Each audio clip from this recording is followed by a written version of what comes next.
Hi guys, இந்த customer என்னோடய regular customer. கிட்டத்தட்ட 2020 நான் புதுக்கோட்டை வந்ததுலேருந்து இப்போ வரைக்கும் சரி என்கிட்ட தான் ஆர்டர்ஸ் ப்ளேஸ் பண்ணிகிட்ருக்காங்க. இடையில ஒரு 1 இயரும் என்னமோ அவங்கக்கிட்ட ஆர்டர்ஸ் எடுக்க முடியலை. அதுக்கு ரொம்பவே அந்த பசங்க ஃபீல் பண்ணிட்டாங்க. என்ன தெரியுமா, ஆர்டர்ஸ் கொடுக்குறதோட சரிங்க, மற்றது எல்லாமே நான் தான் டிசைட் பண்ணணும். டிசைன்ஸ் எல்லாமே கேக்காக இருந்தாலும் சரி, ப்ரௌனியாக இருந்தாலும் சரி என்கிட்ட பொறுப்பை பிடிச்சிருவாங்க. நீங்கள் என்ன பண்ணி கொடுத்தாலும் ஓகே தான், எங்களுக்கு உங்ககிட்டேருந்து கேக்கோ ப்ரௌனியோ வந்தால் போதும். அது எக்லெஸ் தான் விரும்புவாங்க. ஸோ அது மாதிரி என்கிட்ட பொறுப்பை பிடிச்சிருவாங்க. இந்த அளவுக்கு நம்ம மேலே ஒரு நம்பிக்கையோட இப்படி இருக்கிற ஒரு கஸ்டமருக்கு இந்த தடவை ஒரு காம்ப்ளிமெண்ட்டாக ஏதாவது ஒன்று கொடுக்கணும் அப்படின்னு நினச்சிட்டே இருந்தேன்.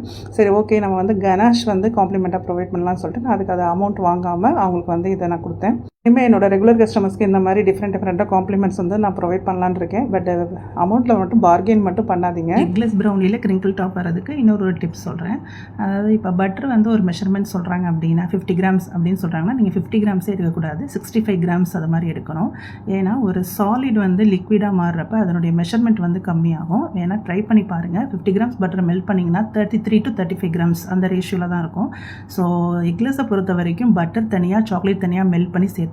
ரெண்டும் தனித்தனியாக ஆறுனதுக்கு அப்புறமா மிக்ஸ் பண்ணிக்கலாம். அந்த மாதிரி பண்ணிங்க அப்படின்னா பேட்டர் நல்ல ஃப்ளோயிங் கன்சிஸ்டன்சியோட ப்ரௌனியும் கிரிங்கிள் டாப்போட சூப்பராக ஃபஜ்ஜியாக வரும்.